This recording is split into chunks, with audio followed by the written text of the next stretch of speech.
وصلنا إلى تقريبا آخر محطة من محطات برنامجنا، وهي من أهم المحطات التي يجيب فيها ضيفنا عن الكثير من التساؤلات والأمور التي علينا أن نعرفها عن حياة الإمام الحسن العسكري سلام الله عليه. ينضم إلينا في الاستوديو الباحث الإسلامي فضيلة الشيخ رعد الأسدي. السلام عليكم فضيلة الشيخ، وعظم الله لكم الأجر. عليكم السلام. عليكم السلام، عظم الله أجركم. أحسن الله لكم العزاء. الله إن شاء الله. اليوم محورنا عن حياة الإمام الحسن العسكري ودوره في قيادة الأمة. بداية سؤالي الأول سماحة الشيخ، ما هو مفهوم القيادة عند الإمام الحسن العسكري عليه السلام؟ تفضل. أعوذ بالله من الشيطان الرجيم، أفضل الذكر، بسم الله الرحمن الرحيم، الحمد لله رب العالمين، وصلى الله على محمد وآله الطيبين الطاهرين. عظم الله أجورنا وأجوركم بهذه المناسبة، ونسأل من الله سبحانه وتعالى يوفقنا في الدنيا لخدمة الإمام سلام الله عليه وزيارته، وفي الآخرة شفاعته.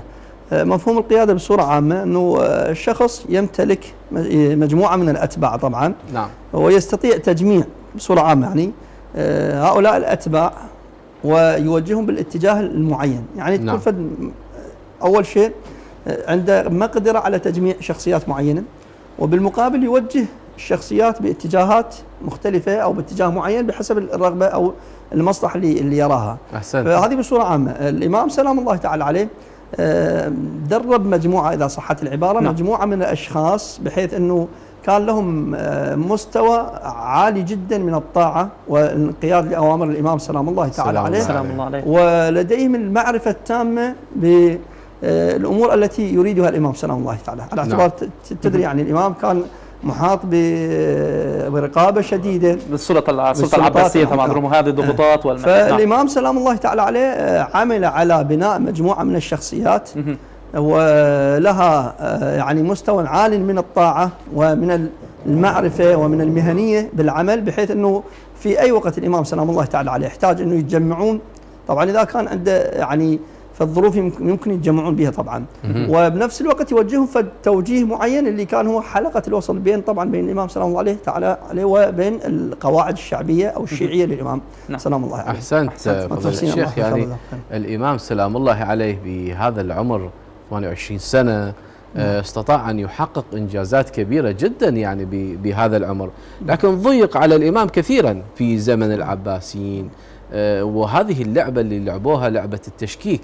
نعم. كانوا يحاولون يشككون يعني بالرسل، بالأتباع الإمام، الاختراقات شلون قدر يواجهها الإمام يعني بإبعاده؟ أولا بعدوا عن شيعته، نعم. بعدين دخلوا بمرحلة التشكيك بإمامة الإمام أيضا.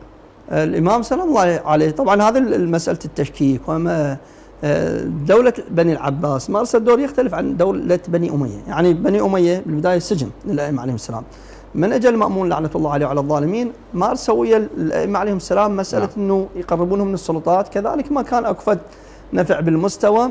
بعدين بالإضافة للتقريب مسألة السجن، وواحدة من المسائل اللي مارسوها ضد الأئمة عليهم السلام مسألة التشكيك طبعا بدأت مع الإمام رضا عليه السلام. نعم. على اعتبار الإمام الكاظم عليه السلام لديه مجموعة من الأبناء كثيرة. الإمام رضا سلام الله تعالى عليه كانت يعني مسألة إنجاب الذرية متأخرة بالضبط، والإمام الجواد عليه السلام ما كان مشابه للإمام، فبدأوا يشككون أصلا حتى بنسبة الإمام الجواد عليه السلام الإمام رضا. هذا من جانب التشكيك المباشر مع الأئمة. أما صح. بصورة عامة من ناحية العقائد، من ناحية الشبهات، يعني هذا الانفتاح اللي حصل، فيحاولون قدر الإمكان يبثون الشكوك والأوهام. أول شيء يشغلون الإمام سلام الله عليه بأمور ثانوية، هذا من جانب. وجانب ثاني تدري أنت بعد الشبهات والتشكيكات يعني تولد عند القواعد نوع من الضعف أو نوع من الشك. هذا الشك مجرد إيجاد الشك على اعتبار خصوصا مسائل العقائدية. نعم. ما يعبرون علماءنا محاربة العقيدة تؤدي إلى زيادة تمسك الشخص المعتقد بها. صح. إذا تريد تزيل عقيدة الشخص بث الشكوك. بالضبط. فهذه واحدة من المسائل اللي هم طبعا يعني انت اذا الشخص قلت له لا تؤمن بهاي العقيده راح يتحداك او اذا اجيت حاربته بعقيدته، لذلك لا تحارب شخص بعقيدته. نعم. انت الان ابعث شكوك، شكك بعقيدته باصل عقيدته، يبدا الان هو اصلا يضعف عقيدته بنفسه تلقائيا. هذه مساله مدروسه. مساله عمر الامام صلى الله عليه وسلم بهذا العمر، واحنا عقائدنا بالائمه عليهم السلام انه من يولد هو امام معصوم ولديه من الامكانات ومن القابليات، وهذا شيء اثبته القران الكريم. نعم. فيعطي هذا العطاء. والإمام سلام الله تعالى عليه من جملة الأئمة اللي الله تبارك وتعالى مهد للإمام صاحب العصر والزمان عجل الله فرجه مسألة العمر القصير أو تولي الإمامة بعمر مبكر أو أنه حياته شوفها حياة قصيرة يعني. فعلا. نعم.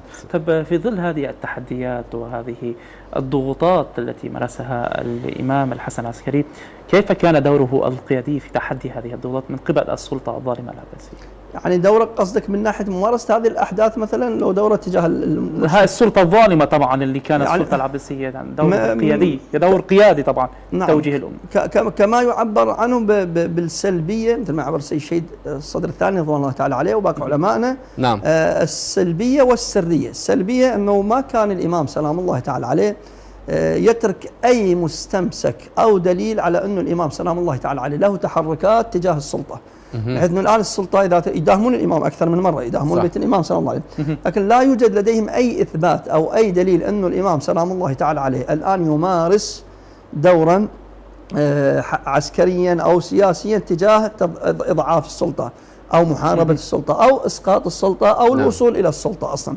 فكانت هناك سلبية، لا يوجد أي عمل مواجهة مباشرة مع السلطة. وبنفس الوقت طبعا سرية تامة، بحيث أنه تحركات الإمام لقاء بالوكلاء، لقاء بالشيعة، بالخفاء بحيث أن السلطة ما تعلم أن الإمام يلتقي بشيعتهم. نعم. يعني واجه الإمام مصاعب كثيرة جدا.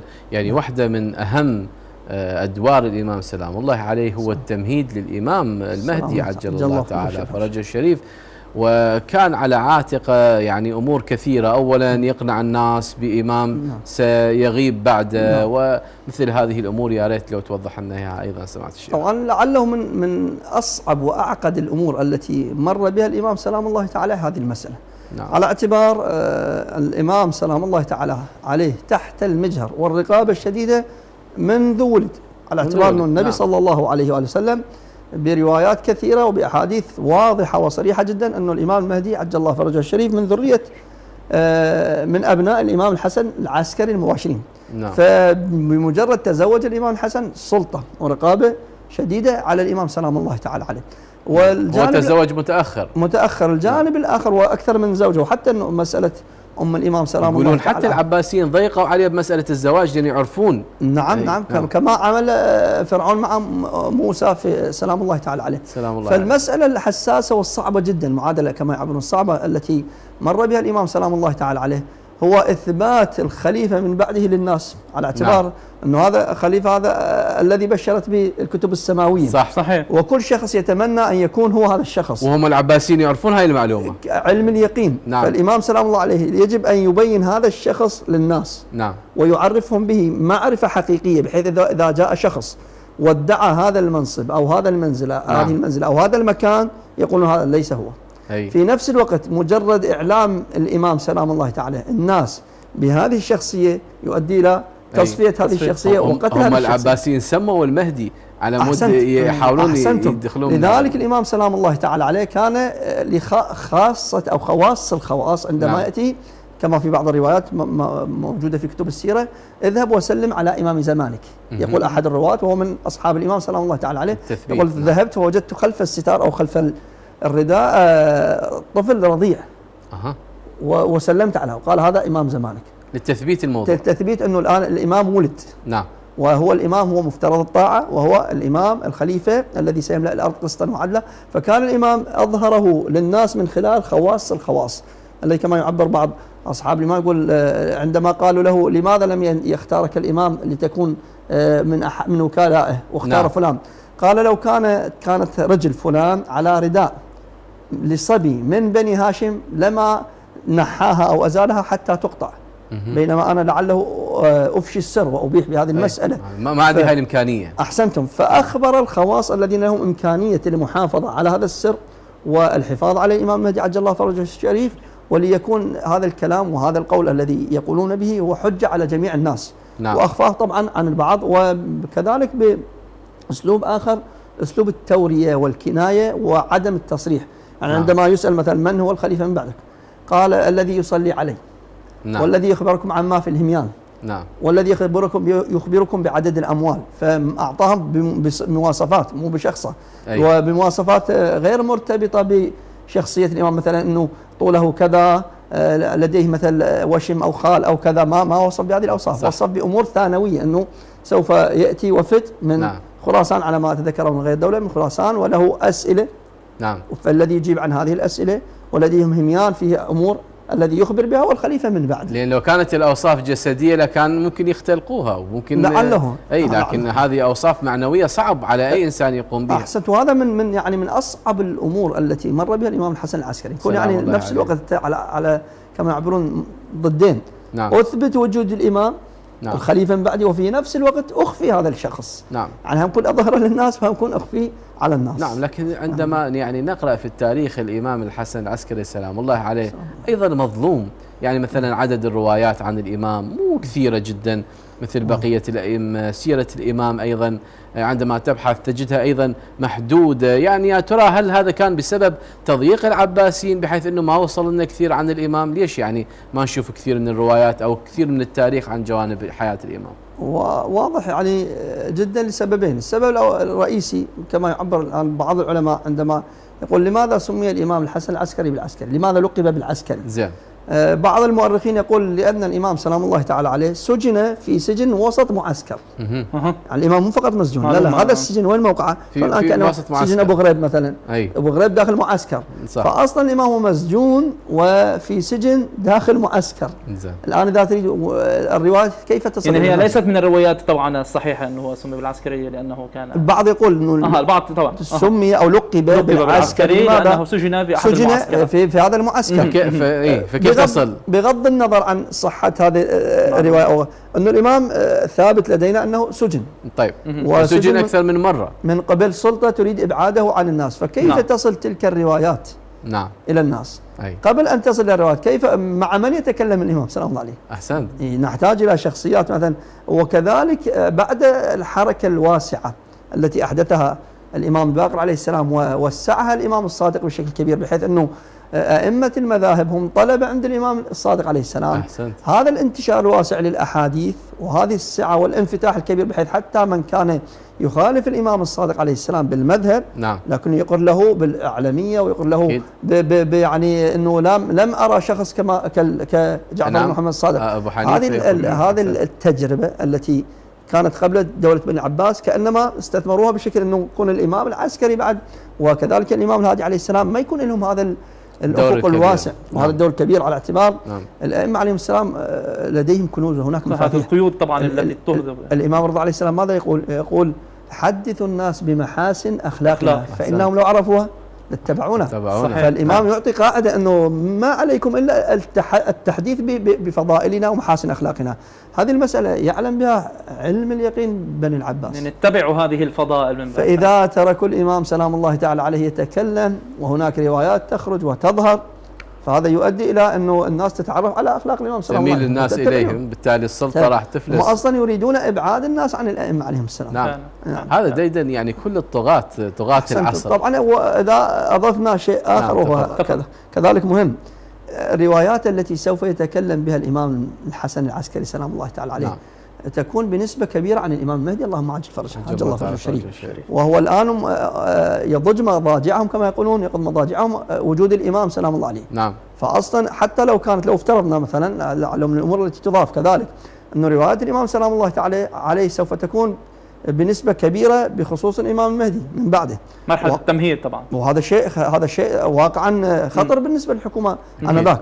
فلا يمكن لها أن تترك الإمام يتكلم ويتحدث بحرية تامة ويلتقي بالناس ويحدث الناس، لا يمكن لهم. نعم. وكان الهدف أنه خلص يردون يقطعون نسل الإمامة لأنه يشكل خطورة، أو هم في غبائهم حقيقة. يعني هم يعني هذه الحكام عندهم غباء مفرط في مواجهة الشيعة من ذاك اليوم إلى هذا اليوم، وما فهم أي حاكم من دول الحكام هذا الموضوع. هذا ديدن البشر تقريبا بصورة عامة أنه هذا ما يحدث الآن في زمنه طبعا، يعني لا يتحق يعني. أنه الآن قبلك مثلا فرعون صنع ما صنع وفعل ما، تربى الشخص الذي يخشى في بيته سبحان الله. فأنت تكون الآن في هذه الجهة وفي هذا الجانب الذي يودي بك إلى نار جهنم والعياذ بالله، وتخسر الدنيا والآخرة.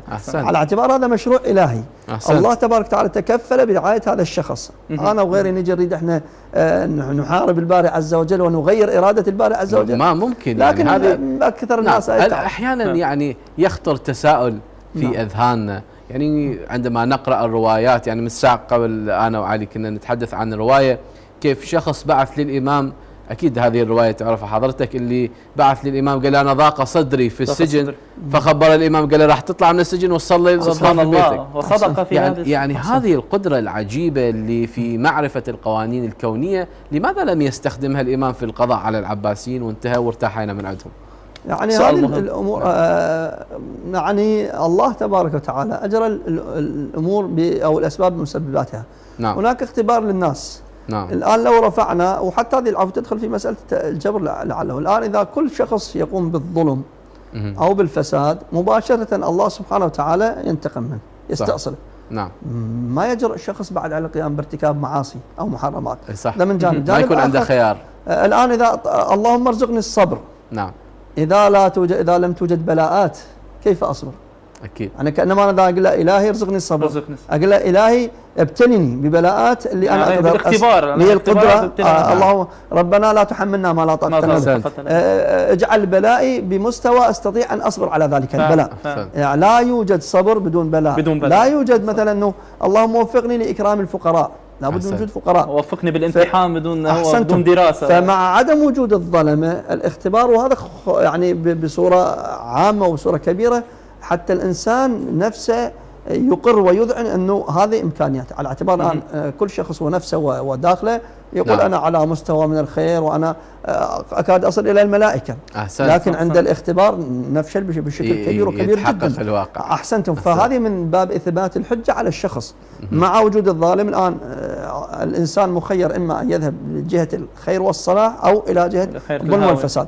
مع عدم وجود ظالمين ومفسدين، نعم، هذا الخط صار الآن ما له وجود أصلا. أحسنت. فالاختبار انتهى أصلا. نعم. في سؤال أخير سماحة الشيخ، بما احنا مقبلين على الزيارة إن شاء الله باكر، والناس ما شاء الله جاي نشاهد الحشود تتجه، سؤالي هو كيف نحيي هذه الزيارة إحياء واعيا يرضي أهل البيت سلام الله عليهم، وأيضا يكون وفق توجيهات المرجعية الرشيدة؟ طبعا إحياء بجهتين وقعت. إحياء الأول هو كما يعبرون إحياء الكلاسيكي. نعم. هذا الآن إقامة، وإن كان مو نقلل من شأنه معذرة، أكيد. أنه إحياء متعارف ومتداول، وهو تراث. نعم. موروث ضخم، وبفضل الله تبارك وتعالى أنتج نتاجات كبيرة جدا، تربية المجتمع، تربية إيمانية، تربية ولائية لأهل البيت عليهم السلام، من باب إقامة المجالس، الزيارات. طبعا حتى يكون أكثر لها أثر، خصوصا الزيارة على اعتبار سؤالك عن الزيارة، كون ترافقها بعض الأمور اللي الآن احنا لاحظناها بفضل الله تبارك وتعالى، يعني في مسألة الزيارة الأربعينية، الأمور الأخلاقية طبعا، كثير من الأخلاقية وكذلك الاقتصادية وكثير من الأمور. يعني تكون هناك برامج معدة مسبقا حتى تكون لها فد آثار إيجابية، يعني رصد الإيجابيات والسلبيات، العمل على تقوية الإيجابيات، خصوصا لفئة الشباب طبعا، الشباب بصورة الشباب وكذلك النساء. على اعتبار الآن نحن وإن كان لعله يكون قد على الهامش، الآن السلاح الأقوى بأيدي أعداء المذهب، نعم، وهو سلاح قديم طبعا، لكنه حدثوه في رواية عن إبليس لعنة الله عليه يقول المرأة سيف الذي أقاتل به. هذا السيف أخذه أعداء المذهب وأخذوا يتقنون العمل به واقعا. فالشباب وكذلك النساء بصورة خاصة، يعني وتكون هناك يعني مستوى عالي من الوعي، نعم، حيث أنه هذه الزيارة ما هو ما بعديات كما يعبرون. الآن احنا الزيارة غاية أم وسيلة؟ إذا كانت غاية، هذا ما نشهده طبعا. أحسنتم. من أهم المسائل أن تكون هذه الزيارة هي وسيلة لتقوية العلاقة بالله تبارك وتعالى، وسيلة فعلية، وسيلة فعلية لتربية المجتمع تربية صالحة. في حادثة تنقل أن النبي صلى الله عليه وآله وسلم في يوم من الأيام يسير هو وجماعة من أصحابه، فمر بهم شاب على مسافة، قال منوا بنا لهذا الشاب. فوصل للشاب قال له أتحبني؟ قال بلى يا رسول الله. نعم. تحبني أكثر أم يدك؟ قال أفديك بيدي يا رسول الله. تحبني أكثر أم أباك؟ قال فداك أبي. تحبني أكثر أمك؟ قال فداك أمي وأبي. تحبني أكثر لو عينك؟ يعني أنا إذا أطلب من عندك تقلع عينك وتعطيني إياها؟ نعم. قال فداك عيني يا رسول الله. الله. قال تحبني أكثر أم تحب الباري عز وجل؟ قال لا يا رسول الله. إلى هنا يعني إنما أحببتك لأنك تقربني إلى الله تبارك وتعالى. سبب حبي لك هو لأنك تقربني إلى الله تبارك. قال من هذا خذوا دينك، تعلموا دينكم من هذا الشاب.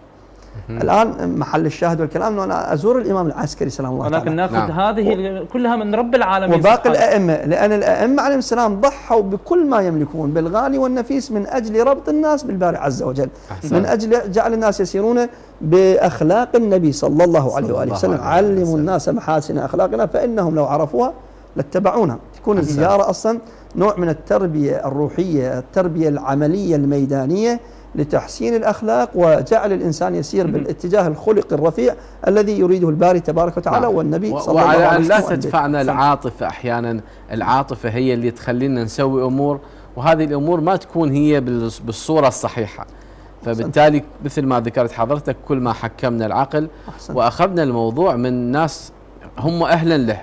يعني أنا وين أعرف أنه شنو اللي يرضي الإمام؟ لازم أخذه من رجال الدين ولا أنا؟ هذا الشيء الذي ركز عليه القرآن الكريم، أنه نعم.